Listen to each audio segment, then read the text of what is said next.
Hi, everyone. It's so good to see you all. Happy September. I'm not going to say happy fall because I'm not ready for the fall yet. And it's still pretty nice out there. So I appreciate everybody taking the time on their lunchtime to come and be with us.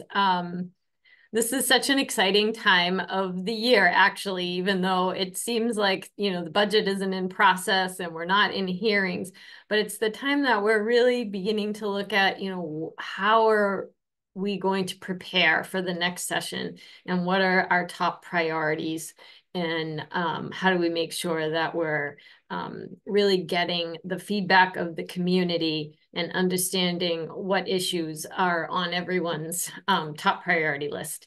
So I thought it would be great today to kind of take you through the process of how we get there and also get your feedback as well.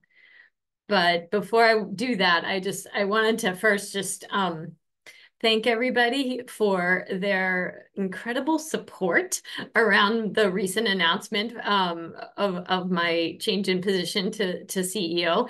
And yeah, I mean, it's just been just an incredible outpouring of support, which I really appreciate and also really need. And also thank you so much for all the people just really overwhelmed me with the support around the op-ed. If you haven't seen it, I can send it to you. But it was really nice to hear from everyone. And the reason why I mention that is because in that op-ed, I really do talk about the priorities that, the ARC feels strongly about going into this next session. So it was nice to hear that, oh my God, those are right on target. That's what we need from so many people. But obviously there's more that we need to talk about. And this is just the beginning of doing that. So let me share my slides so I don't keep chatting away. Speaking of which, will you send these slides to us at the end? Yes, I certainly will. And Thanks. I'll also be sending a survey very soon that will help us collect all of your feedback. But okay, so I'll just get started here. We're going to talk, I'm going to give you one more review of the past session, just because I think it's important that we have the past session history like fresh in our minds as we think about going forward into the new session, because it is one of the factors that we use when we think about what do we need in the budget, what kind of legislation made its way through, was close last year, didn't go anywhere. So it's kind of important to think back to what happened last session before we think about setting our priorities for this session.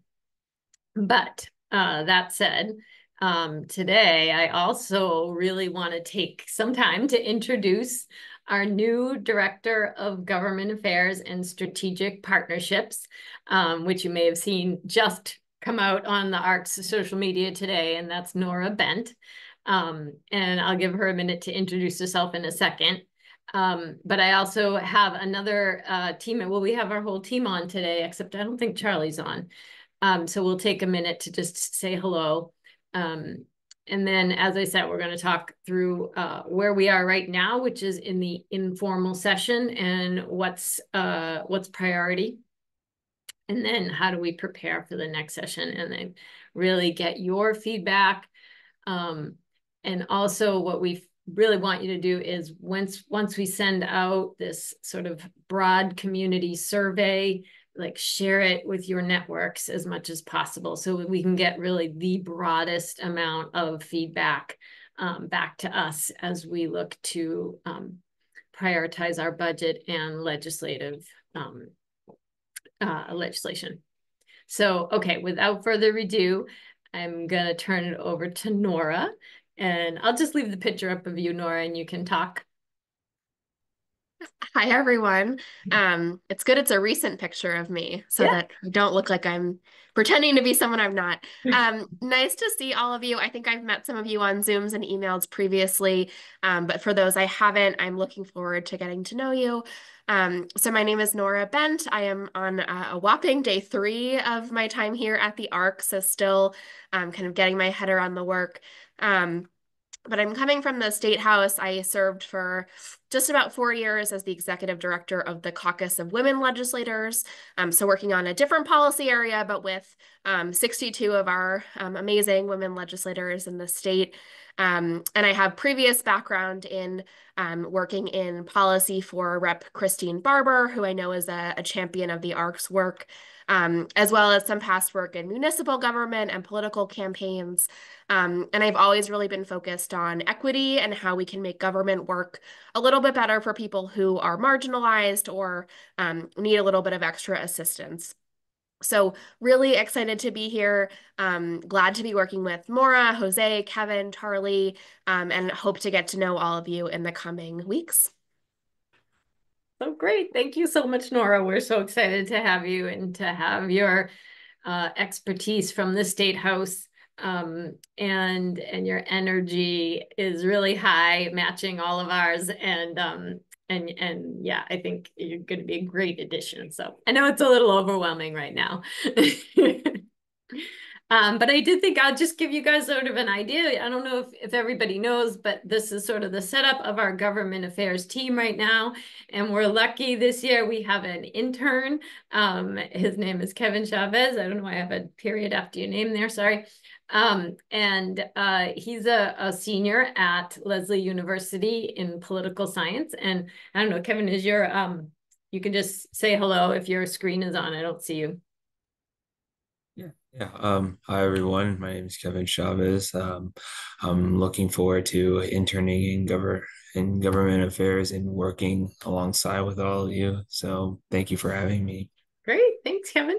And I think everybody knows Jose, but Jose, if you want to just chime in there, say hello. So yeah, thank you, Maura. Hello, and again, congratulations to Maura and the changes coming up later in the fall.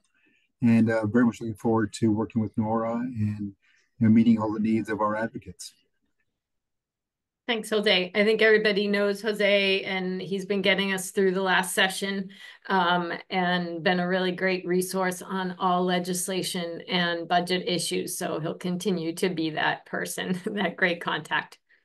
Okay, so like I said, I wanted to just do a quick recap of how the session ended, so we kind of have that fresh on our mind. So I think you probably all heard me talk about this a million times, but Chapter 257 was really a huge win for us, meaning the governor and the legislature supported a significant or historic investment that brought rates of pay for our human service workers, for our direct support workforce, up to a median average of $20 per hour. And this was approximately a 20% increase in wages for most providers to give out to their staff. So we're hearing that this is really significant, and that there is some movement in bringing people back on board and hiring, and hopefully that will translate to more people who are not getting services beginning to get those services again, or if they were underserved, that they're able to add more services like day programs back in. So that was sort of our top priority last year. And I believe it will continue to be a very high priority of the ARC in the coming decade as we try to tackle this workforce crisis and make sure that there are no people in Massachusetts who are unserved or underserved, isolated, and facing the challenges that they have been since the pandemic, really, and even a little bit prior to that. So so that was a real big budget win. We also saw, I know there's a lot of acronyms on this slide, so I'll make sure I go through all the acronyms. We saw accessory dwelling units pass, which has been a legislative priority to the ARC for the whole time I've been here. So 10 years of government affairs, we've been working on getting through a bill that allows zoning by right to an accessory dwelling unit on a single family home. And our language in that bill had included having a special needs trust to be a possible owner occupier of that ADU. And as we moved in this session and saw that ADU language was put into a broader Affordable Homes Act, is what they called it. We worked with our sponsor, Rep Barber, who was Nora's old boss, and the chair of housing to make sure that the language that was in our bill was put also into the Affordable Homes Act. The Housing Bond Bill was what it was initially called. And we successfully did that. There's flexibility in that language. And there's also some other really great things in that Affordable Homes Act that will help people with disabilities. So that was a great win. For those of you who hadn't heard, we also got 2 amendments passed through the budget. One of them was for Operation House Call, a significant funding amendment for us, which keeps our program going strong. And if you don't know what Operation House Call is, please feel free to reach out to me after, and I'd love to fill you in. We also got an ABA training amendment in the budget, and this is applied behavior analysis training. And what it's going to allow us to do is reach out to providers who serve individuals with challenging behavior, and give them some extra funding toward training to make sure all providers are more equipped to manage those folks with higher or more complex behavior management needs. So we're excited about those 2 amendments. In the budget, we were able to stop those PCA cuts, and that was just a multiple advocacy organization effort to get that done. And luckily, there are no cuts to the PCA program at this time, but that will probably still need our continued advocacy. And I think the last thing is just that our DDS line items, so all the programmatic and service line items under DDS had some significant increases. So overall, we finished the session feeling good about the budget. However, we did not, and as most advocacy organizations will agree with me, passing legislation this session was a huge challenge. We were really happy to see the ADU bill get passed through the Housing Bond Bill. But other than that, we really came to a standstill at the end of the session, where the logjam was so great within House Ways and Means that really, although we had the majority of our bills there at the last step, we were unable to get any of those bills over the finish line. But during those last couple of weeks of the session, we heard a lot of chatter back and forth that, oh, don't worry, we're going to have a really big push to move bills in the informal session this year. You know, having done this for a long time, I have heard that in the past, and it always is a challenge to get bills through the informal session. And I'm sure Nora can chime in here around those challenges. But yeah, so now we're setting up now to think about, you know, what we're going to be pushing in the informal. And I'll just really quickly go over that because I do want to get to setting our priorities. Again, I think our top priority is going to be in this informal session, is going to be to really try to close the gap on Nikki's Law and expand Nikki's Law to cover DAHAB. I think if you've been following me this session, you know that this bill actually combined with another bill, which was the Disabled Persons Protection Commission bill, that also had language updates and some regulatory updates. For the informal session, we would kind of change that and just move forward with expanding Nikki's Law. Because if we were to move forward with the whole combined bill, we think it would be a much greater challenge to get it through in the informal, because there are so many sections of that bill that would need to be looked at.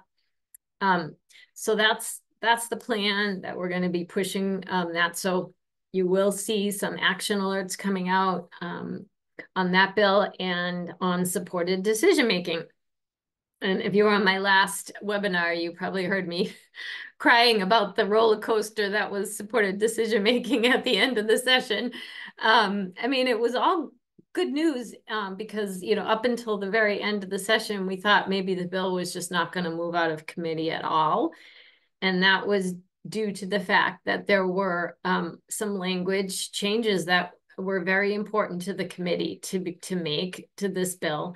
And they wanted to take their time and get the feedback that they needed, mostly from the courts. And the two committees that were working on this bill were Judiciary and Children and Families.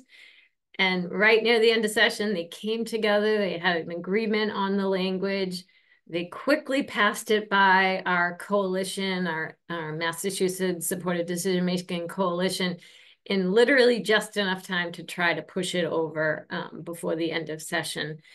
But there were a couple of complications, and not to get too into the weeds, but part of the language changes that were made were to add a commission to the bill that would study whether or not we want to have a registry that holds the names of people who are doing supported decision-making agreements. And they thought like, oh, that was a good idea to put in a commission to think about whether or not we want this.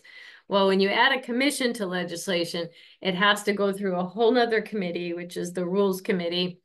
And that's what really slowed things down. So if you were wondering what happened, that gives you that. But we're still going to be moving forward with those. And then there's two other bills that we're really hoping move forward in the informal. The blue envelope, which I think people might remember passed unanimously already through the Senate. And so this is just kind of finishing it up. I think that's what Nora said. Let's just like not have to bring this back next year. We already got it halfway through. And it's already rolled out and being implemented in the state. So pushing on that. And then some of you know this bill as Katie's Law. I'm hearing it more at the State House called archaic language. That bill got through the House. It made it through the tough chamber and just needs the Senate to get it through. And this is really a perfect bill for the informal session because it's really no one opposes this bill. And it's just language changes, you know, to get rid of archaic language like mental retardation. And, you know, we've been working on this for far too long, and it feels terrible to think about having to go back next session and say, can we please, you know, have dignity for the 10th year in a row that we've been asking for this. So, so hopefully we'll see that, or you'll see me a little grumpy. Okay, so onto the good stuff here and where we do need your feedback. So I'm going to walk you through this. It does look like a lot on this slide, but some of it we talked a little bit about already. So how do we go into setting our budget priorities for FY26? So this is the 194th session, and we're talking about the fiscal year budget for 2026. So sometimes that trips people up. We're in 2020, you know, right now. We're moving into year 2025, but we're talking about fiscal year 2026. Okay, did I get that right? Yeah. So some of the things that we look at obviously are the outcomes of the previous year budget. Where did we have momentum, and what kind of failed or didn't move in the directions that we needed. And that helps us understand how to go forward. The other thing we like to look at is, when it's available, is utilization of the budget. So there's through the state, you can look at, you know, okay, the line items for, say, community day and employment were funded at this amount. But at the end of the fiscal year, you only used this amount. And that's an important number for us to look at, because what often happens at that point is, if we didn't use the money, the state will take that money back in a potential 9C cut. So all of that factors into, what we expect the governor to put in the budget, and then looking at what do we really need to serve the numbers of people that are in need, the numbers of new people coming into the system. So what does the data look like? How many new individuals are turning 22 and entering the adult system and needing funding in turning 22? What are the numbers of people needing residential placement? So all of that kind of factors into our budget asks for this coming year. But what also factors in a lot is the concerns of the broader community. And we typically get those concerns in a more structured way through a survey. But we also try to hold some focus groups and love to get feedback from the community any way you want to give it to us, through email. Right today, you can chat your priorities into the chat. We can talk at the end. But this survey that we're going to send out will be really, really helpful. And really what we want to understand is the main concerns, and even possible solutions that you all have, because that will really influence us. We also reach out to our partner advocacy organizations, and we really want to collaborate and work with those organizations. I see Liz on, we collaborate on a lot of legislation often, and we want to know what's important to the other advocacy organizations. And if there are partner advocacy organizations out there that we align with beautifully, then that's only going to strengthen our advocacy going forward. The other piece that we do in this fall timeframe is we outreach and do advocacy directly to the executive branch, and so the governor and her administration. And I think this was key going into last year's budget, when the workforce really needed that substantial funding to come directly from the governor, so that the legislature didn't even have an opportunity to quibble about it. It was there from the governor, and all they needed to do is maintain that money.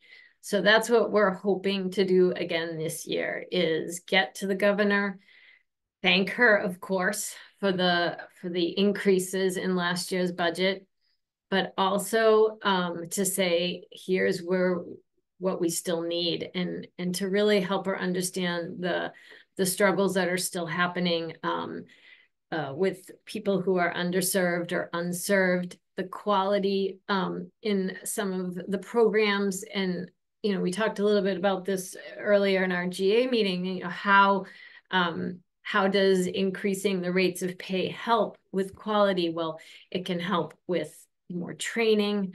It can help us keep people longer, like have better retention, so that they're more, more experienced in working with these people. Maybe it helps with, hiring, where you're really getting to pick from a group that has more experience, expertise, interest. So those are all important things for us to talk to the governor about, but more, we're going to talk to her about those people who really need the services and don't have access. And, as Nora mentioned, the inequity that our state has been suffering with, especially if you're a person with a disability who is an adult, who maybe has some more need for one-to-one support. Those are the folks that have really been left behind. And so she will hear from us, and then we will typically do what we do each year, which is have a template letter ready for our community to send to the governor as well. So that letter will support those priorities around the budget and other policy issues that we hear from you and that we think are important, including things like self-direction and other policy issues. And then we will really push that out. So you will see that action alert template letter available for all of you to send. I really believe that it made an impact last year on the governor and on the funding. So any questions on the priority setting for the budget? There's probably a lot more that I'm not adding in here, but this is the basics. Okay, so stay tuned for that survey, but we'll talk more at the end to try to get more of your feedback. Now the bill platform priorities is even a little more time consuming to talk about, because this is really where you know, we want to hear from you.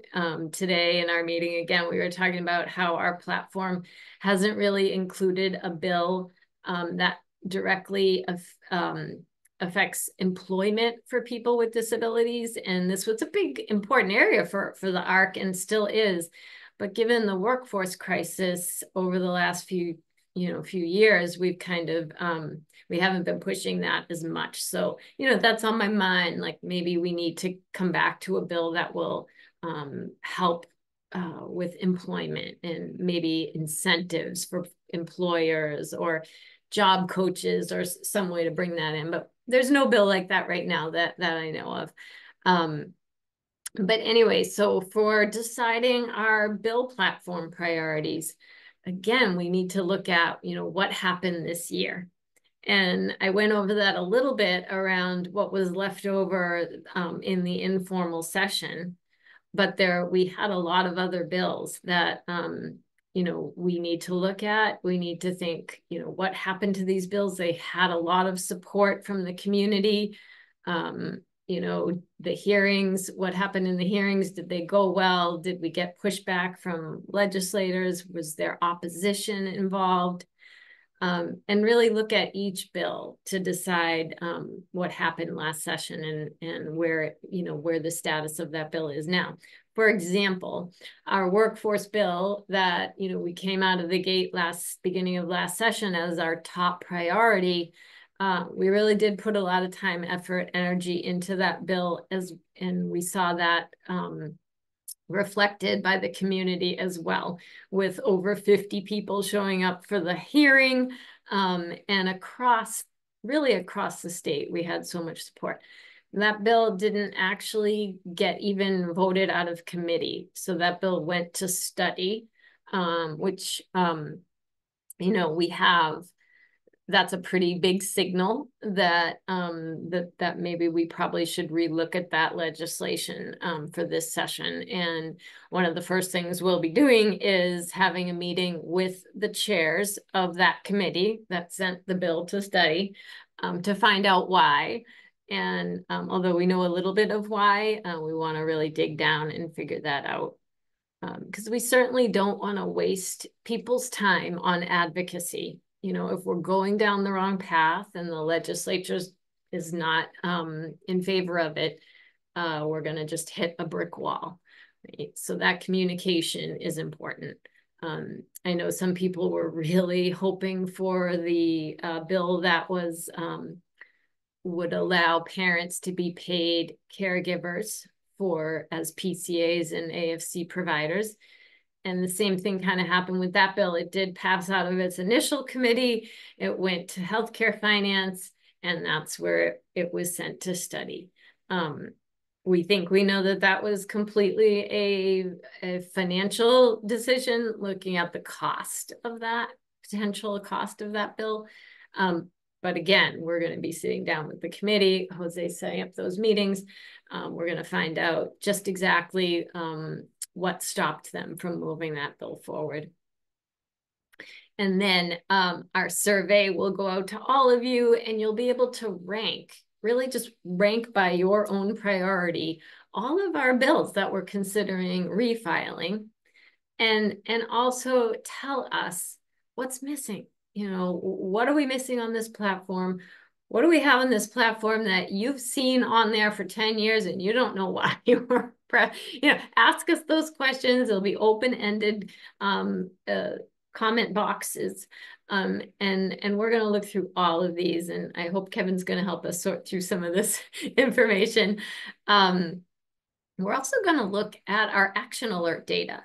So this is a really nice tool that we have where we can say, we put out an action alert for this bill and 1,200 people wrote to their legislator. And we put out an action alert for this bill and 104 people wrote to their legislator. So that helps us determine, you know, what bills are really, people are really going to get behind. So those are two tools. We also look at who at the State House is sponsoring our bills. Are they still with us? Did they leave this session? Which we had quite a few legislators leaving this session. Thank goodness not too many of our champions, but this happened to us last year where our legislative sponsor for Nikki's Law, you know, left halfway through the year. That was Rip Cutler. And so we have to look at all of our bills and say, you know, who's our sponsor? Were they really the right person to sponsor this bill? Were they invested? Did they do what we needed them to do? Should we think about asking a different sponsor, having that conversation with that legislator? And looking at, you know, how many legislators jumped on to co-sponsor these bills as well. If you look through our platform, you'll see, you know, for the most part, we have a lot of legislative support for each and every bill. But every once in a while you get to bill and it's like, there's only 8 or 9 legislators on this one. You know, did we not do a good enough job educating them? Or is there something about this bill? So we do have a lot of tools, but they all can work together. Another piece that we need to do every year is policy research. So this is where the team is looking at, you know, what other states have passed legislation similar to this in this past year. Because things move really quickly around the United States, and you know, data that we had from last session is very different going into this session. And it's interesting to see some of the states that are pushing similar legislation as us get them through. Like, I think, I don't know, somebody can correct me, but I think I heard Alabama passed supported decision making. So Massachusetts, you know, we really need to get on board and keep up with these other states. But really, some of that research is really important because it can give us financial information about how things are working in other states. It can give us language for how we want to, you know, language a bill, or if we find a new bill that we want to submit, then we can use that kind of policy research. So all of that's super important. We also have a lot of committees here at the ARC. We have our Government Affairs Committee, and they work really hard year-round on these goals, our legislative goals and our budget goals.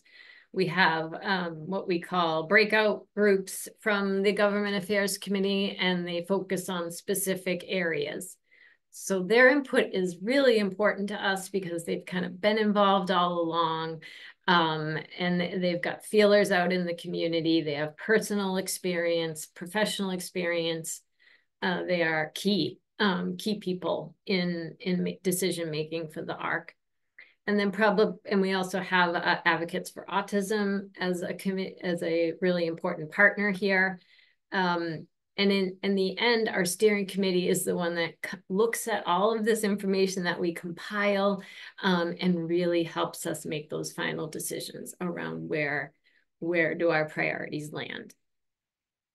So that was a lot.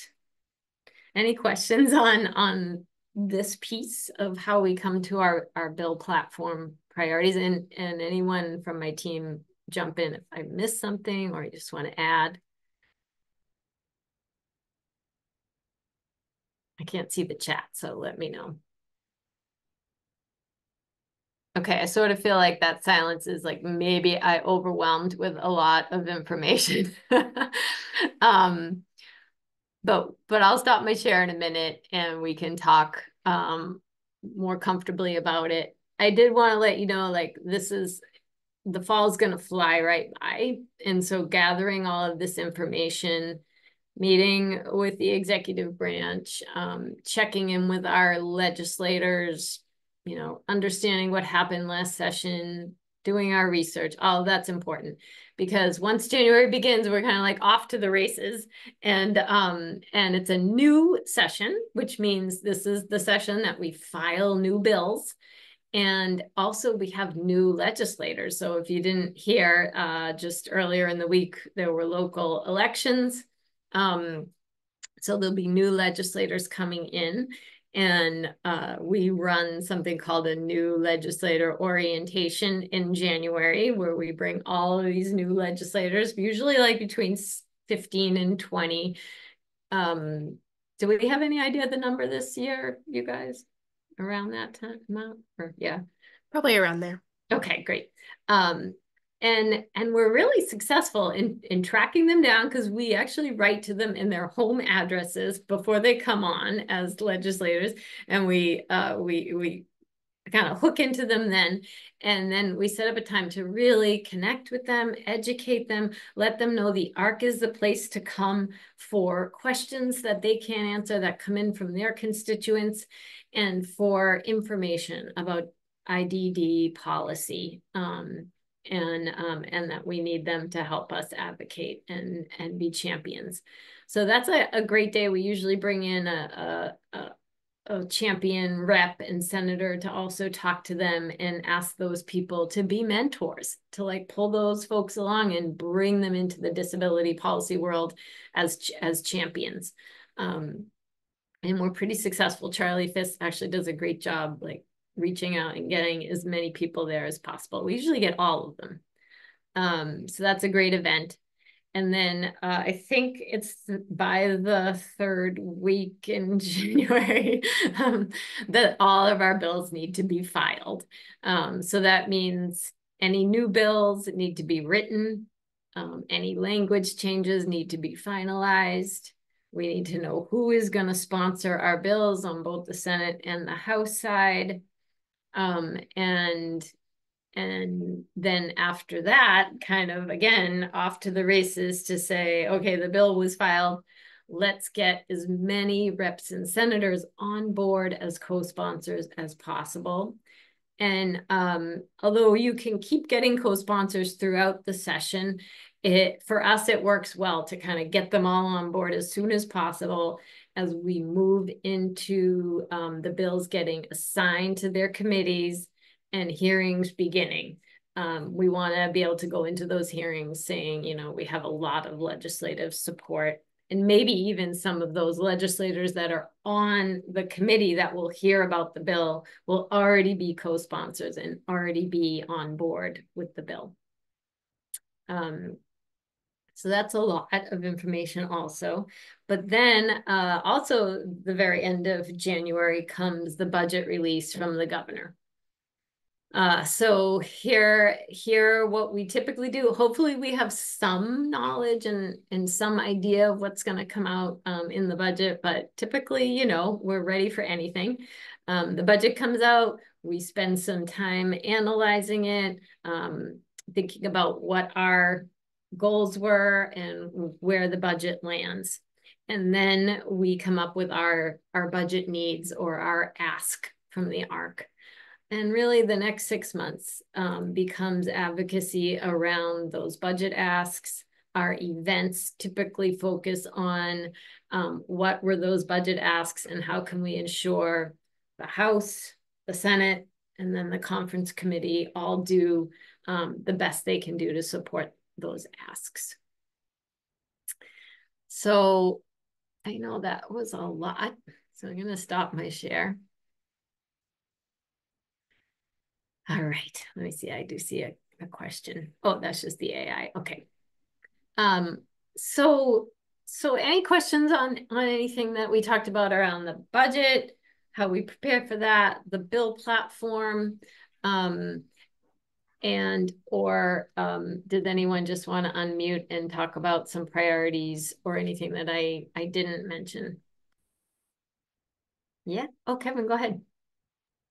I just want to know, like, how are you guys able to get your what sources do you guys get your research to support, you know, to support like certain bills, such as like more funding for like like workers or stuff like that? That's such a great question, Kevin. Yeah, and like I said, what we use is a lot of data, data around whatever we can find from here in Massachusetts around how many people are not being served. And we get that data through a couple of different ways. We have a partner organization called ADDP, which is the Association of Developmental Disability Providers, and they survey providers and they tell us, we have this many people waiting for services. And so they're able to give us a pretty clear number of at least adults waiting for services. So we use that as a big piece in our advocacy. And you'll see it, we use it in media as much as possible because we think it's really, really important. Good. I'm so glad. I wasn't so sure, Donna, if this was going to be boring to people to hear like the process. I said to Jose, like, am I going to put everybody to sleep telling them our process? But I really like to be as transparent as possible around how we come up with these priorities. And I think making sure people know that they always have the opportunity to influence the ARC is so important. And where I feel that we fall down is that we don't always reach all the people in our communities to get that feedback. And that's why I said when we do come out with our survey for you all, as far and wide as you can spread it, will be really, really helpful. And More question. Yeah. Were there any original bills in the last session? Yeah. Original meaning ARC written, or original meaning first time brought forward, yes. Yes, there was a first time bill, which was the parent caregiver bill. Now, there may have been other renditions of this bill in the past, but this was the first time we wrote a bill, and we wrote it with help from House Counsel and submitted that bill. So, some of those bills still could use some language changes. Once you set up those meetings, Jose, we'll know like, oh, this was a sticking point. We wouldn't even have known. We can go back to the drawing board. Our hospital training bill was a homegrown ARC bill written in collaboration with the Mass Health and Hospital Association. Our police training bill was written by the ARC. Our workforce bill written by the ARC with some help from the House Counsel as well. But in terms of new bills, I think just the parent bill was a brand new one for us. Yep. And the Nikki's Law, of course. Yeah. Thanks, Liz. So any other questions, or does anyone want to chime in with areas that, maybe we missed, or some other policy issues? We didn't really talk about policy priorities. And, I know there's folks on here that are using self-direction. Self-direction is a big, important piece in our advocacy. And although it doesn't necessarily fall squarely into the budget or bill platform, it is still something, very high priority to the ARC. And that would be more advocacy with the administration around that piece and the regulations. Okay, so if people don't want to be chatty right now, I would really ask though that, because we can save all the chats here, if you have, if you're thinking even your 2 top issues, I mean, I'll take as many as you want to add, but if you could write into the chat, or feel free to unmute, all the things we talked about today, or things that you don't feel we've talked about, if you could just write down those priorities. This is going to help us as we even formulate the survey to get out to people. And it can be really specific or just broad. So if you can, just take a couple minutes to do that. And if it sounds like we're right on track and workforce and some of our priorities that we've been pushing all along are ones that, really resonate with you, then that's great too. But we're in a new year and lots of new staff here at the ARC, and we're ready to take on some new ideas and some new initiatives and get some of those important ongoing ones through. Yeah, don't take my silence for lack of enthusiasm. This is very exciting. I really appreciate this overview, and you've given me a lot to think about, especially as, tomorrow I'm beginning, new semester begins for Lend, and so this is very, very exciting times and a lot to think about. So It is. that's I'm so glad. I'm so glad. And again, the other thing I'm open to is, how we do this process, right? Are there things that, you would suggest we do differently? And as I said, the areas we're not strong in, any ideas on how we, work with communities more closely and get, better feedback. And the action alerts, I feel like that's like a really big thing that we focus on. And if people feel there's better ways for us to help you connect with your legislators, let us know. It seems like people are using that and that it works. Last year, we kind of realized that the action alerts are going out in huge amounts because we were able to get them through text messages. But like, how do we get you to take that next step to call? And, it takes longer and it's a little harder as you feel like you have to have like the facts in front of you or something. But, that's going to be this year. The next push is, yes, and the action alert, but you got to pick up the phone too. And let me see, people are putting some good things in here. Yeah, the remote supports. That's a really good question. Benjamin, I will have to look into, I know, in terms of, some of the telehealth, that's still happening, but in terms of remote supports, like for day programs, is that what you mean? Programming? I can definitely look into that. Sorry, I'm struggling with my Oh, that's computer okay. here. It's just remote supports as a sort of a separate service option. Yeah. It's hard because there's a lot of concern about double dipping because they can't be in a day program or in a group home or getting this in-home supports and be receiving remote supports. But it's this sort of untapped, it seems untapped option as a service that would maybe take people out of a more intensive service model that they might not need to be into and more independent, which would create space for people who might need the more intensive services. And for the last year, probably, it's just sort of stalled because no one really knows what to do with it, and there's not a big push for it. Yeah.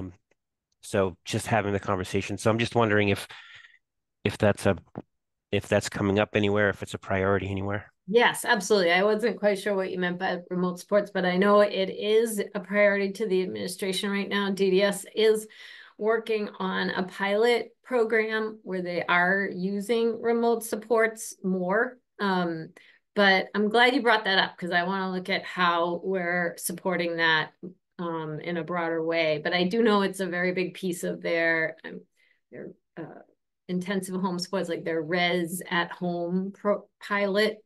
But it's interesting that you mentioned the double dipping, and I want to look into that a little bit more. Great, thank you. Thank you. Thank you for everyone that's putting in great suggestions. We're going to save all of these. Marianne, you have how would a motivated parent self-advocate be part of the ARC's decision-making committees? It's great. Wonderful. So everyone is open. Everyone is welcome to join our government affairs committee. So it's a once a month meeting on the first Monday of the month, and it's year round except for August. We would love to have more consistent support there. I would say if you're interested in joining, we really want people to come consistently. So if that Monday at 10 o'clock virtual meeting makes it easy, works for you and you can carve that out, I would say absolutely come and join us on those calls. So I'll put Charlie Fisk in because he would be the one that would get that set up for anyone that's interested.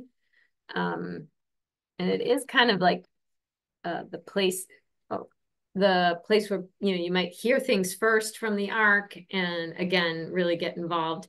The Government Affairs Committee has right now 3 what we call subgroups. And one subgroup is focused on high needs, folks with high needs and everything relative to that. And then another subgroup is focused on legislation. That's all they work on, is what's going on with the legislative platform, what needs to get pushed, what are the action alerts right now. And then the other group is a little more different. It's about employment and living a good life. So I feel like the committee really has a nice broad reach as we all work in our subgroups. And so anyone that's interested in that.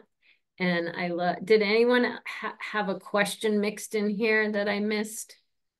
Actually, I'm going to put something in the chat that you may want to look at. It's a recent report from the governor on equity from different secretariats. But the idea is that it's supposed to be iterative, that different secretariats and different programs should be doing these on a regular basis. And so that this report was done where certain secretariats pick different programs. And it'd be something to do so I put it in the chat so you can look at it and maybe something that you might be interested in. Yeah, thank you, Jesse. Does it hit on disability services or? Not too much, actually. Yeah, Not too much. But it would be a good model for that. Definitely, yeah. Okay. I mean, it mentions disability, but the particular programs chosen weren't necessarily about disability per se. Well, that's so helpful. Thank you. All right. Well, I think we have a lot of great information in the chat already. And again, you will receive a survey from us and disseminate that as much as you can. And then just feel free to reach out. We have lots of folks here that can help you. And we really want to get the sessions started, as strong as possible. All right. All right. Well, thank you, everyone. Thank you. Enjoy the month, and we'll see you at the beginning of October. Yeah. Bye. All right. Laura. Bye-bye. Thank Take you. care.